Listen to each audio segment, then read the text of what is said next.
Hello friends, welcome to my YouTube channel study with Premchand sir. Friends, जैसा कि आप लोगों को पता है कि जितने भी यूपी पीएससी वगैरह यूपीएससी के मोस्ट इम्पॉर्टेंट क्वेश्चन की जो श्रृंखला है उसे मैं ले करके अलग अलग वीडियो के माध्यम से आप लोगों के सामने प्रस्तुत करता हूं।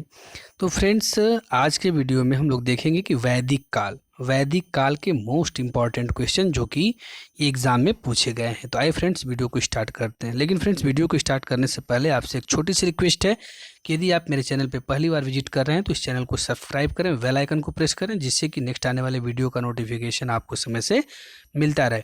तो फ्रेंड्स, आइए बिना समय बर्बाद किए हम लोग प्रश्नों को देखते हैं। तो क्वेश्चन नंबर 1 है कि वैदिक देवता इंद्र के विषय में सही है। तो वैदिक देवता इंद्र के विषय में क्या सही है फ्रेंड्स? तो वो है कि वे झंझावात एवं वर्षा के देवता थे। क्या थे? वे झंझावात एवं वर्षा के देवता थे। ठीक है फ्रेंड्स। नेक्स्ट क्वेश्चन है कि ऋग्वेद में कई परिच्छेदों में प्रयुक्त अघन्य शब्द संदर्भित है। तो ऋग्वेद में जो ये अघन्य शब्द है वो संबंधित है किसके लिए? वो गाय के लिए। किसके लिए? गाय के लिए संबंधित है, गाय से संबंधित है। ठीक है। आइए नेक्स्ट क्वेश्चन को देखते हैं। नेक्स्ट क्वेश्चन है कि ऋग्वेद में किन नदियों का उल्लेख अफगानिस्तान के साथ आर्यों के निकट संबंध का परिचायक है? तो किन नदियों का? तो वे नदियां कौन सी हैं? वो है कुंभा, क्रुमु और गोमती, जिसको गोमल नाम से भी जाना जाता था। तो वही कह रहा है कि ऋग्वेद में किन नदियों का उल्लेख अफगानिस्तान के साथ आर्यों के निकट संबंध का परिचायक है? कुंभा, क्रुमु और गोमती। नेक्स्ट क्वेश्चन है, कौन उपनिषदों में उल्लिखित पंचाल का दार्शनिक नरेश था? तो कौन था भाई? वो था प्रवाहण जावली। प्रवाहण जावली। नेक्स्ट क्वेश्चन है कि 14वीं सदी ईसा पूर्व का एक अभिलेख जिसमें वैदिक देवताओं का वर्णन है वो प्राप्त हुआ है कहाँ से? बोगज कोई से। कहाँ से?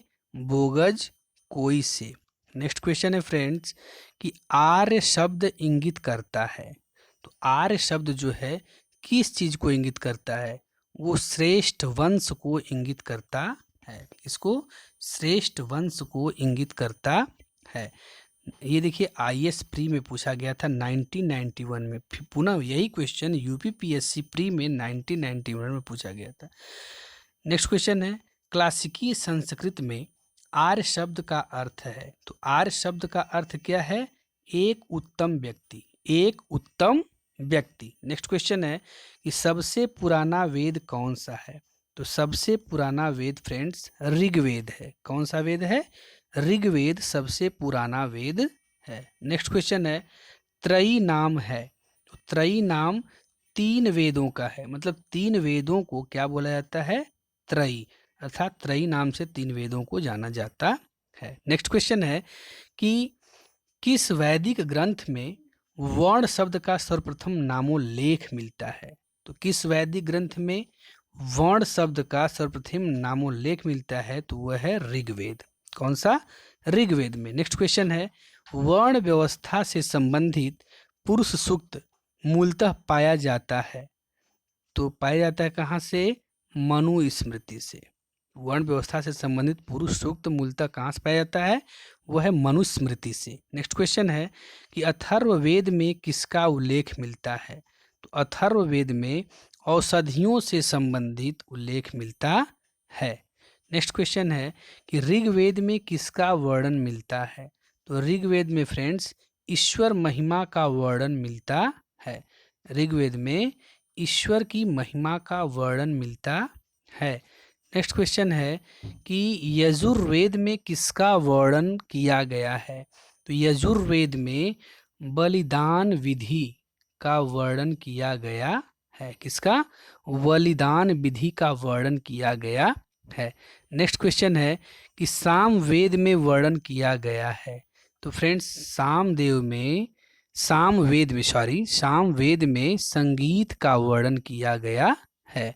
सामवेद में संगीत का वर्णन किया गया है। नेक्स्ट क्वेश्चन है कि ऋग्वेद में वर्णन किया गया है। तो किसका? स्रोत एवं प्रार्थनाएं। स्रोत एवं प्रार्थनाएं। नेक्स्ट क्वेश्चन है, यजुर्वेद में वर्णन किया गया है, इसमें स्रोत एवं कर्म कांड का वर्णन किया गया है। आइए फ्रेंड्स नेक्स्ट क्वेश्चन की तरफ बढ़ेंगे। क्वेश्चन है कि सामवेद में वर्णन किया गया है, तो सामवेद में संगीतमय स्रोत का वर्णन किया गया है। नेक्स्ट क्वेश्चन है, अथर्ववेद में वर्णन किया गया है, तो अथर्ववेद में तंत्र मंत्र एवं वशीकरण का वर्णन किया गया है। फ्रेंड्स देखिए छोटे छोटे मगर इम्पॉर्टेंट क्वेश्चन है, इनको आप ध्यान से देख लें एक बार एग्जाम में जाने से पहले। नेक्स्ट क्वेश्चन है कि किस वेद में जादुई माया और वशीकरण का वर्णन है, तो वो है अथर्ववेद में। अथर्ववेद में जादुई माया का वर्णन है। आइए फ्रेंड्स नेक्स्ट क्वेश्चन की तरफ हम लोग बढ़ते हैं। कह रहा है कि ऋग्वेद में कितनी ऋचाएं हैं, तो ऋग्वेद में 1028 ऋचाएं हैं। ठीक है फ्रेंड्स, नेक्स्ट क्वेश्चन की तरफ बढ़ेंगे। नेक्स्ट क्वेश्चन है फ्रेंड्स कि ऋग्वेद का ब्राह्मण ग्रंथ है, ऋग्वेद का ब्राह्मण ग्रंथ है ऐतरेय। क्या है? ऐतरेय। नेक्स्ट क्वेश्चन है कि सामवेद संबंधित है, तो सामवेद पंचवीरा से संबंधित है। किससे फ्रेंड्स? पंचवीरा से संबंधित है। नेक्स्ट क्वेश्चन है अथर्ववेद का ब्राह्मण ग्रंथ है, तो क्या है वो? गोपथ। नेक्स्ट क्वेश्चन, यजुर्वेद का ब्राह्मण ग्रंथ है, तो यजुर्वेद का ब्राह्मण ग्रंथ है शतपथ। क्या है फ्रेंड्स? शतपथ। नेक्स्ट क्वेश्चन है गोपथ ब्राह्मण संबंधित है, तो गोपथ ब्राह्मण जो संबंधित है वो है अथर्ववेद से। किससे? अथर्ववेद से संबंधित है। नेक्स्ट क्वेश्चन है ऋग्वेद का कौन सा मंडल पूर्णतः सोम को समर्पित है, तो वो आपका 9वां मंडल जो है, ऋग्वेद का 9वां मंडल पूर्णतः सोम को समर्पित है। नेक्स्ट क्वेश्चन है कि ऋग्वेद संहिता का 9वां मंडल पूर्णतः किसको समर्पित है, तो अभी देखिए क्वेश्चन को घुमा कर पूछा है, यह सोम और इस पेय पर नामांकित देवता को, है ना, तो इन्हीं को ये समर्पित है। नेक्स्ट क्वेश्चन है यज्ञ संबंधित विधि विधानों का पता चलता है, कैसे पता चलता है? यजुर्वेद से पता चलता है। नेक्स्ट क्वेश्चन है किसका संकलन ऋग्वेद पर आधारित है, तो सामवेद का संकलन ऋग्वेद पर आधारित है। नेक्स्ट क्वेश्चन है फ्रेंड्स, भारत के किस स्थल की खुदाई के लौह धातु के प्रचलन के प्राचीनतम प्रमाण मिले हैं, वो है अतरंजी खेड़ा। कहाँ से? अतरंजी खेड़ा से प्राप्त हुए। कह रहा है कि भारत के किस स्थल की खुदाई से लौह धातु के प्रचलन से प्राचीनतम प्रमाण मिले हैं, तो होगा अतरंजी खेड़ा से। नेक्स्ट क्वेश्चन है, कह रहा है कि उपनिषद पुस्तकें हैं, तो उपनिषद जो है वो पुस्तकें हैं दर्शन पर, उपनिषद पुस्तकें दर्शन पर आधारित है। नेक्स्ट क्वेश्चन है उपनिषदों का मुख्य विषय है, उपनिषदों का मुख्य विषय क्या है? दर्शन है। नेक्स्ट क्वेश्चन है कि किस एक वैदिक साहित्य में मोक्ष की चर्चा मिलती है, तो वो उपनिषद में मोक्ष की चर्चा मिलती है। कहाँ फ्रेंड्स? मोक्ष में उपनिषद में मोक्ष की चर्चा मिलती है। नेक्स्ट क्वेश्चन है कि अध्यात्म ज्ञान के विषय में नचिकेता और यम का संवाद किस उपनिषद में प्राप्त होता है, तो ये है कठोपनिषद में। अध्यात्म ज्ञान के विषय में नचिकेता और यम का संवाद किस उपनिषद में प्राप्त होता है, वो कठोपनिषद में प्राप्त होता है। नेक्स्ट क्वेश्चन है नचिकेता आख्यान का उल्लेख मिलता है, तो नचिकेता आख्यान का उल्लेख कठोपनिषद में मिलता है। कहाँ पे फ्रेंड्स? कठोपनिषद में मिलता है। नेक्स्ट क्वेश्चन है कि उपनिषद काल के राजा अश्वपति शासक थे, किसके? केकय के शासक थे। कहाँ के? केकय के शासक थे। नेक्स्ट क्वेश्चन है वैदिक साहित्य का सही क्रम इस प्रकार है, तो वैदिक साहित्य का सही क्रम वैदिक संहिताएं, ब्राह्मण, आरण्यक और उपनिषद, इस तरह से वैदिक साहित्य का सही कालानुक्रम है। आइए फ्रेंड्स नेक्स्ट क्वेश्चन की तरफ बढ़ेंगे। क्वेश्चन है आरंभिक वैदिक साहित्य में सर्वाधिक वर्णित नदी है, तो किस नदी का सबसे ज्यादा वर्णन हुआ है, वो है सिंधु नदी। नेक्स्ट क्वेश्चन, वैदिक नदी अस्किनी की पहचान किस नदी के साथ की जाती है? तो वो है चेनाब नदी। चेनाब नदी के साथ जो है वैदिक नदी अस्किनी की पहचान की जाती है। नेक्स्ट क्वेश्चन है फ्रेंड्स,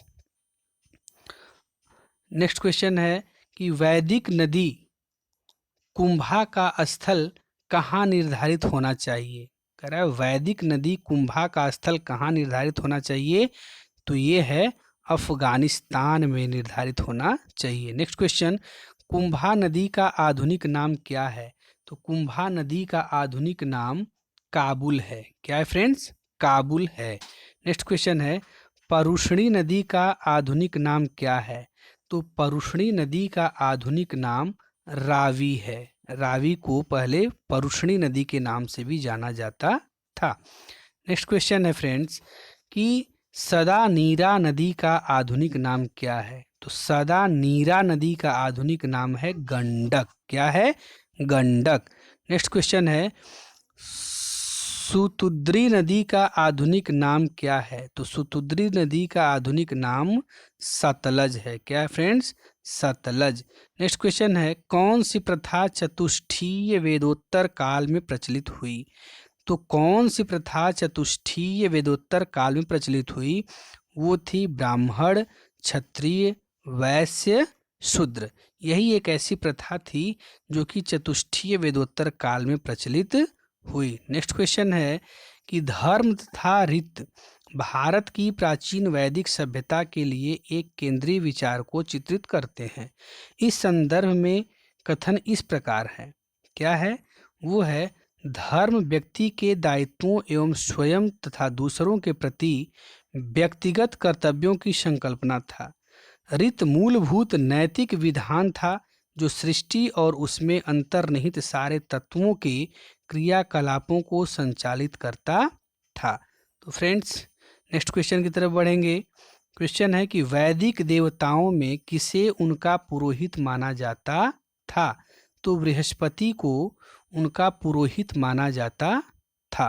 नेक्स्ट क्वेश्चन है, कौन सी वह ब्रह्मवादिनी थी जिसने कुछ वेद मंत्री की रचना की थी? सॉरी, मंत्रों होना चाहिए, मंत्री मिस्टेक हो गया है। वो है लोपामुद्रा। देखिए फिर से देखते हैं, कौन सी वह ब्रह्मवादिनी थी जिसने कुछ वेद मंत्रों की रचना की थी? वो है लोपामुद्रा। आइए फ्रेंड्स नेक्स्ट क्वेश्चन की तरफ बढ़ेंगे। क्वेश्चन है कि ऋग्वैदिक काल में निष्क शब्द का प्रयोग एक आभूषण के लिए होता था, किंतु परवर्ती काल में उसका प्रयोग इस अर्थ में हुआ। किस अर्थ में? सिक्का के अर्थ में इसका प्रयोग हुआ। नेक्स्ट क्वेश्चन है, ऋग्वैदिक काल में निष्क किस अंग का आभूषण था? तो वो था गला का। गला का आभूषण था कौन? निष्क। नेक्स्ट क्वेश्चन है, प्राचीन भारत में निष्क से जाने जाते थे।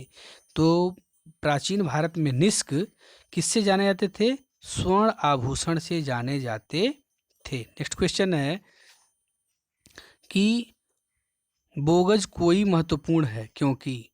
बोगज कोई क्यों महत्वपूर्ण है? क्योंकि यहाँ से प्राप्त अभिलेखों में वैदिक देवताओं एवं देवियों का नामोल्लेख प्राप्त होता है। तो यहाँ से प्राप्त अभिलेखों में वैदिक देवताओं एवं देवियों का उल्लेख होने के कारण बोगज कोई महत्वपूर्ण है। नेक्स्ट क्वेश्चन है, अभिलेखों में से कौन सा ईरान से भारत में आर्यों के आने की सूचना देता है? वो है आपका बोगज कोई। नेक्स्ट क्वेश्चन है, किसने आर्यों के आदि देश के बारे में लिखा था? तो बाल गंगाधर तिलक जी ने आर्यों के आदि देश के बारे में लिखा था। किसने लिखा था? बाल गंगाधर तिलक ने। नेक्स्ट क्वेश्चन है फ्रेंड्स, और इस वीडियो का लास्ट क्वेश्चन है कि जिस ग्रंथ में पुरुष मेघ का उल्लेख हुआ वह है, तो वह कौन सा है? शतपथ ब्राह्मण। जिस ग्रंथ में पुरुष मेघ का उल्लेख हुआ वह है शतपथ ब्राह्मण। ठीक है फ्रेंड्स, इस प्रकार से इस वीडियो में इतना ही फ्रेंड्स। आप मेरे साथ बने रहें, नेक्स्ट वीडियो में हम पुनः मिलेंगे। तब तक के लिए फ्रेंड्स ओके, बाय बाय।